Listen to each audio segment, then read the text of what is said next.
Welcome students, welcome to our channel reaction biology.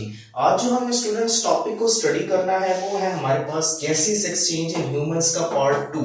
Previous lecture में हमने air passage वे को discuss किया था। इसके अंदर जो हमारे पास पार्ट्स आए थे उन सब की हमने डिटेल को डिस्कस किया था।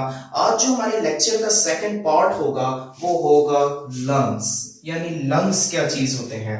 सो स्टूडेंट्स, जैसे कि आपको पता है कि एनिमल्स की बॉडी के अंदर हर फंक्शन को परफॉर्म करने के लिए कोई स्पेसिफिक स्ट्रक्चर पाया जाता है। जैसे डाइजेशन के प्रोसेस को परफॉर्म करने के लिए हमारे पास स्टमक होता है, इसी तरह हमारे पास ब्लड सर्कुलेशन के लिए हार्ट, और बिल्कुल इसी तरह रेस्पिरेशन और ब्रीथिंग के लिए हमारे पास लंग्स पाए जाते हैं। सो स्टूडेंट्स, अब हम देखेंगे लंग्स क्या होते हैं। A pair of lung are located in the thoracic cavity in the chest region. हमारी बॉडी के अंदर अ पेयर ऑफ लंग्स का एक जोड़ा थोरेसिक रीजन, जिसको हम चेस्ट रीजन कहते हैं, उसके अंदर पाया जाता है।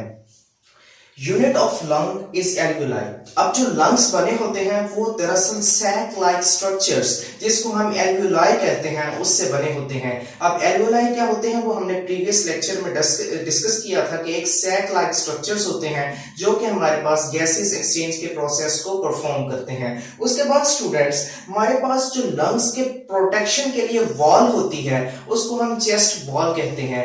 लंग्स को प्रोटेक्ट किया जाता है फ्रॉम एक्सटर्नल सोर्सेज, और फिर उस एक्सटर्नल सोर्सेज को हम चेस्ट वॉल का नाम देते हैं। 12 pairs of ribs and intercostal muscles.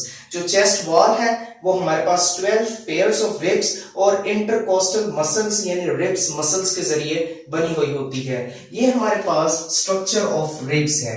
दरमियान वाली जो इसको हड्डी को हम स्टर्नम नाम देते हैं, और जो इसके साथ 12 पेयर्स ऑफ रिब्स हैं इसको हम 12 पेयर्स ऑफ जो बोन्स हैं उसको हम रिब्स का नाम देते हैं। इधर मैंने 6 पेयर्स बनाए हैं, वैसे ये 12 पेयर्स ऑफ रिब्स होती है, और ये हमारे पास लंग्स की प्रोटेक्शन का काम करती है। उसके बाद स्टूडेंट्स, हमारे पास लंग्स के बिल्कुल नीचे एक स्ट्रक्चर होता है जिसको हम कहते हैं डायाफ्राम। ये जो स्ट्रक्चर है हमारे पास, इसको हम डायाफ्राम नाम देते हैं। डायाफ्राम का काम क्या होता है? डायाफ्राम का काम ये होता है कि ये हमारे लंग्स और हार्ट को, जो हमारे इंटरनल और नीचे बॉडी ऑर्गन्स हैं, उससे इसको सेपरेट करता है ताकि ऑर्गन्स की आपस के मिक्सिंग ना हो सके। सो स्टूडेंट्स, डायाफ्राम ब्रीदिंग के अंदर यानी इनहेलेशन और एक्सहेलेशन, जो अभी आज हम प्रोसेस को डिस्कस करेंगे, उसके अंदर भी ये एक इंपॉर्टेंट फंक्शन परफॉर्म करता है। So students, it is a thick muscular structures present below the lungs, और ये क्या काम करता है? बॉडी ऑर्गन्स को सेपरेट कर देता है। उसके बाद स्टूडेंट्स, हम थोड़ी लंग्स की एनाटॉमी को देखते हैं। जो हमारे पास लेफ्ट लंग है वो स्मॉलर होता है बनिस्बत राइट लंग के। लेफ्ट लंग के अंदर सिर्फ हमारे पास 2 लोब पाए जाते हैं, यानी हमारे पास एक लोब ये है और एक लोब ये है। और जो हमारे पास राइट लंग होता है उसके अंदर हमारे पास 3 लोब्स पाए जाते हैं, एक लोब ये, एक लोब ये और एक लोब ये। जो हमारे पास राइट लंग है वो लेफ्ट लंग से बनिस्बत बड़ा होता है। उसके बाद स्टूडेंट्स, लंग्स क्या है? एक स्पॉन्जी और इलास्टिक ऑर्गन्स हैं, और इनके अंदर हमारे पास ब्लड कैपिलरीज का बहुत बड़ा नेटवर्क पाया जाता है।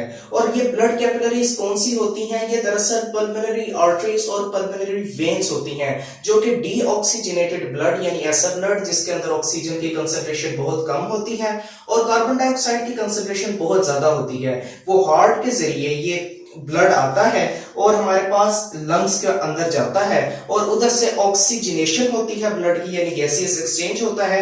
जो ब्लड के अंदर से कार्बन डाइऑक्साइड एक्सेस में होती है वो बाहर चली जाती है, और बाहर से ऑक्सीजन अंदर आ जाती है, और इस तरह गैसियस एक्सचेंज का फंक्शन परफॉर्म होता है। सो स्टूडेंट्स, लंग्स के अंदर ब्लड वेसल्स होती हैं, और कौन सी ब्लड वेसल्स होती हैं? वो पल्मोनरी आर्टरीज और पल्मोनरी वेन्स होती हैं। अब स्टूडेंट्स, लंग्स के जो हमारे पास आउटर पोर्शन है उसके जो लाइनिंग होती है वो 2 मेम्ब्रेन्स के जरिए होती है।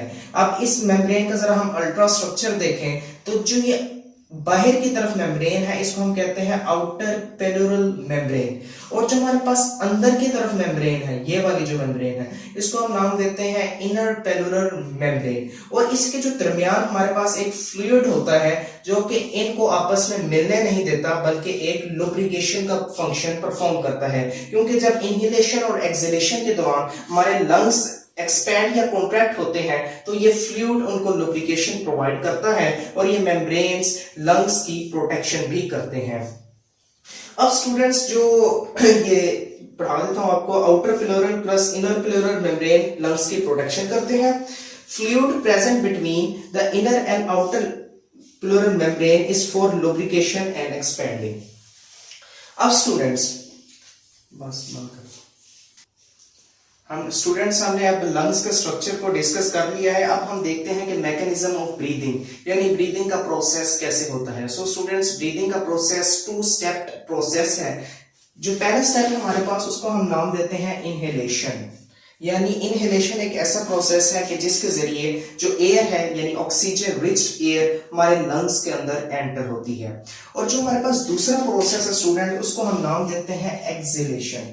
यानी ये एक ऐसा प्रोसेस है कि जिसके जरिए कार्बन डाइऑक्साइड रिच एयर हमारे लंग्स से बाहर चली जाती है। अब वन बाय वन इन दो प्रोसेस के हम डिटेल को डिस्कस करते हैं कि इनहेलेशन के दौरान क्या चेंजेस आती हैं और एक्सहेलेशन के प्रोसेस के दौरान क्या चेंजेस आती हैं। सो स्टूडेंट्स, इनहेलेशन यानी सांस लेने का अमल, ऐसा अमल के जिसके जरिए ऑक्सीजन रिच एयर हमारे लंग्स के अंदर एंटर होती है। इस प्रोसेस के अंदर हमारे बॉडी के अंदर क्या चेंजेस आती हैं। सो स्टूडेंट्स, पहले मैं आपको बता देता हूं कि मसल कॉन्ट्रैक्शन हमारे अंदर क्या फंक्शन परफॉर्म करते हैं। सो स्टूडेंट्स, जो भी हम एक्शन परफॉर्म करते हैं वो दरअसल मसल्स के कॉन्ट्रैक्ट होने से परफॉर्म होता है। इस कॉन्ट्रैक्शन की एक सिंपल एग्जांपल हमारे पास बाइसेप्स मसल्स की है कि अगर बाइसेप्स मसल्स कॉन्ट्रैक्ट करें तो हमारा आर्म अप हो जाता है और अगर ये रिलैक्स करें तो हमारा आर्म डाउन हो जाता है। बिल्कुल सेम एग्जांपल हमारे पास रिब्स मसल्स की भी होती है। रिब्स मसल्स जब कॉन्ट्रैक्ट करते हैं यानी जब हम बाहर से हवा खींचते हैं, जैसे अब ये मेरे रिब्स मसल्स कॉन्ट्रैक्ट हो गए हैं, और जब रिब्स मसल्स कॉन्ट्रैक्ट हो जाते हैं जो हमारी रिब्स हैं वो रेज्ड हो जाती हैं, यानी रिब्स ऊपर की तरफ चढ़ जाती हैं, यानी रिब्स मसल्स कॉन्ट्रैक्ट होते हैं। इनहेलेशन के दौरान रिब्स मसल्स कॉन्ट्रैक्ट होते हैं और इस कॉन्ट्रैक्शन का रिजल्ट क्या होता है कि रिब्स आर रेज्ड, यानी जो रिब्स हैं वो थोड़ी उभर जाती हैं, वो ऊपर की तरफ चली जाती हैं। अब स्टूडेंट्स, जो इसके अंदर सेकंड चेंज टेक प्लेस होता है वो यहाँ डायफ्राम होता है। ये जो डायफ्राम आप देख रहे हैं ये अभी एक्सपेंडेड पोजीशन में है यानी एट रेस्ट है। इनहेलेशन के दौरान क्या होता है कि जो हमारा डायफ्राम है वो कॉन्ट्रैक्ट हो जाता है और लोअर्ड हो जाता है। ये अभी एक्सपेंडेड फॉर्म में है। डायफ्राम जो है हमारे पास ये एक मस्कुलर स्ट्रक्चर होता है जो कि लंग्स के बीनीथ प्रेजेंट होता है। अब ये जो स्ट्रक्चर मैंने बनाया है डायफ्राम का, ये कॉन्ट्रैक्ट हो गया है। जब डायफ्राम का स्ट्रक्चर कॉन्ट्रैक्ट हो गया है तो यहां पर स्पेस क्रिएट हो गई है। ये आप स्पेस देख सकते हैं, ये हमारे पास डायफ्राम का स्ट्रक्चर है, ये कॉन्ट्रैक्ट हो चुका है। और जब ये कॉन्ट्रैक्ट हो जाता है तो ये लोअर्ड हो जाता है, ये नीचे की तरफ गिर जाता है। और जब ये नीचे की तरफ गिर जाता है तो हमारे जो ये थोरेसिक कैविटी है इसकी स्पेस जो है वो इंक्रीज कर जाती है। और जब स्पेस इंक्रीज कर जाती है तो लंग्स के ऊपर कोई दबाव नहीं होता। यानी अगर हम रेस्ट पोजीशन पर हैं, हमारे लंग्स रेस्ट पोजीशन पर हैं, तो हमारे जो लंग्स के ऊपर चेस्ट कैविटी और उसके बाद डायफ्राम एक प्रेशर को एक्सर्ट कर रहे होते हैं। और जब हमारा जो ये डायफ्राम है वो कॉन्ट्रैक्ट और लोअर्ड हो जाता है तो हमारे चेस्ट के अंदर जो लंग्स है उसके ऊपर कोई प्रेशर नहीं लग रहा होता, यानी the area of thoracic cavity increase कर जाता है, जिसकी नतीजे में pressure on the lungs decrease. Pressure जो है लंग्स पर किसी का भी नहीं लगता, ना चेस्ट वॉल का ना डायफ्राम का, एंड दे एक्सपैंड। और जब किसी चीज से प्रेशर नहीं लगता वो फैल जाते हैं। जो हमारे लंग्स हैं जब उन पर कोई प्रेशर नहीं लगेगा तो वो फैल जाएंगे। अब स्टूडेंट्स, क्या होगा उससे पहले मैं आपको एक रूल बता देता हूं। रूल ये है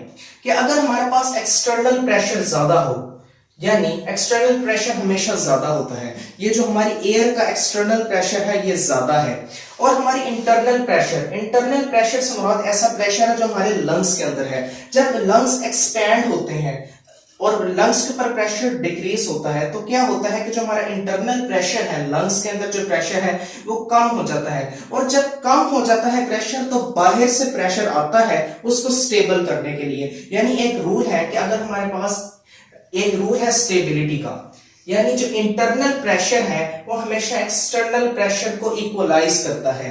यानी जो हमारे लंग्स के अंदर इंटरनल प्रेशर अगर कम होगा तो इसको इक्वलाइज करने के लिए जो एक्सटर्नल प्रेशर है, एक्सटर्नल से एयर एंटर होगी हमारे लंग्स के अंदर और वो इसको इक्वलाइज कर देगी। अब यही बात मैंने इधर लिखी है, इफ इंटरनल प्रेशर डिक्रीज, यानी इंटरनल प्रेशर डिक्रीज कैसे होगा कि जब pressure on the lungs reduced हो जाएगा और वो एक्सपैंड हो जाएंगे।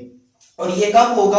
जब हमारे पास area of thoracic cavity increase हो जाएगा और फिर लंग्स के ऊपर किसी का भी कोई असर नहीं होगा, यानी चेस्ट वॉल का भी कोई असर नहीं होगा क्योंकि वो रेस हो चुकी होगी, डायफ्राम का भी कोई असर नहीं होगा क्योंकि वो लोड हो चुकी होगी और हमारे पास इस तरह एरिया इंक्रीज कर जाएगा। और जब एरिया इंक्रीज कर जाएगा तो क्या होगा? जो हमारे पास प्रेशर है लंग्स पर वो डिक्रीज कर जाएगा और लंग्स एक्सपैंड हो जाएंगे। अब प्रेशर लंग्स के अंदर डिक्रीज हो चुका है, अब एक्सटर्नल से एयर आएगी, वो इसको स्टेबल करने के लिए इसके अंदर एयर फिल करेगी, यानी ऑक्सीजन रिच एयर लंग्स के अंदर आएगी और इस तरह हमारे पास लंग्स का जो प्रेशर है, इंटरनल प्रेशर, वो इक्वलाइज हो जाएगा और इसके अंदर एक्सचेंज ऑफ गैसेस का फिनोमेनन टेक प्लेस होगा। सो स्टूडेंट्स, जो हमारे पास दूसरा इसका पार्ट है इनहेलेशन का, वो है एक्सहेलेशन। एक्सहेलेशन इनहेलेशन के बिल्कुल रेसिप्रोकल प्रोसेस है, यानी एक ऐसा प्रोसेस है कि जिसके अंदर कार्बन डाइऑक्साइड रिच एयर जो कि गैसियस एक्सचेंज के जरिए हमारे लंग्स के अंदर आई थी, अब वो हमारी बॉडी से बाहर जाएगी। यानी exhalation is the process during which the carbon dioxide rich air moves out of the lungs. So students, अब जैसे इनहेलेशन के अंदर चेंजेस आई थी, वैसी ही रेसिप्रोकल चेंजेस हमारे पास एक्सहेलेशन के प्रोसेस के अंदर आएंगी। जो इस प्रोसेस के अंदर जो हमारे पास रिब्स मसल्स है ना, वो रिलैक्स हो जाएंगे। इनहेलेशन के दौरान रिब्स मसल्स कॉन्ट्रैक्ट हो गए थे और वो रेस्ड हो गए थे। एक्सहेलेशन के दौरान क्या होगा? जब हम सांस बाहर निकालते हैं, जो हमारे रिब्स के मसल्स हैं वो रिलैक्स हो जाते हैं और जब वो रिलैक्स हो जाते हैं तो वो नीचे बैठ जाते हैं। ठीक है, तो इसमें क्या होगा? Ribs muscles relax and ribs back to their original position, ribs उन्हीं स्टेबल पोजीशन पर वापस आ जाएंगी। अब स्टूडेंट्स, जो दूसरा चेंज हमारे पास इनहेलेशन में डायफ्राम में आया था, एक्सहेलेशन में भी दूसरा चेंज वही आएगा। इनहेलेशन में क्या हुआ था कि डायफ्राम कॉन्ट्रैक्ट हुआ था और लोअर्ड हो गया था, यानी नीचे बैठ गया था। अब एक्सहेलेशन में क्या होगा कि जो डायफ्राम है वो रिलैक्स हो जाएगा और अपनी जो डोम शेप थी, जो इसकी गुंबदनुमा शेप थी, वो इसको वापस अटेन कर लेगा। यानी जो इसकी शेप थी डायफ्राम की, वो ऐसे वाली, ये दोबारा हासिल कर लेगा।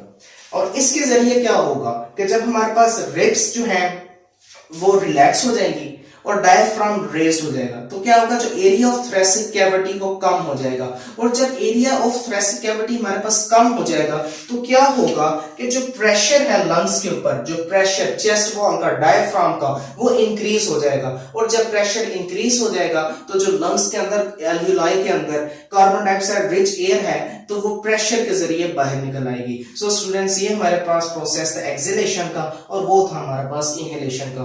सो स्टूडेंट्स, ये दो जरा कंसेप्चुअल टॉपिक हैं। अगर आप वीडियो को 2-3 मरतबा देखेंगे और बुक से रीडिंग कर लेंगे तो इंशाल्लाह ये टॉपिक आपके क्लियर हो जाएंगे। सो स्टूडेंट्स, आज के लिए इतना ही। उम्मीद करता हूं कि आपको आज के लेक्चर की समझ आई होगी। जो भी आपके क्वेश्चंस हो वो आप कमेंट सेक्शन में कर दीजिएगा, मैं उधर आपका आंसर कर दूंगा। टेक केयर एंड अल्लाह हाफिज।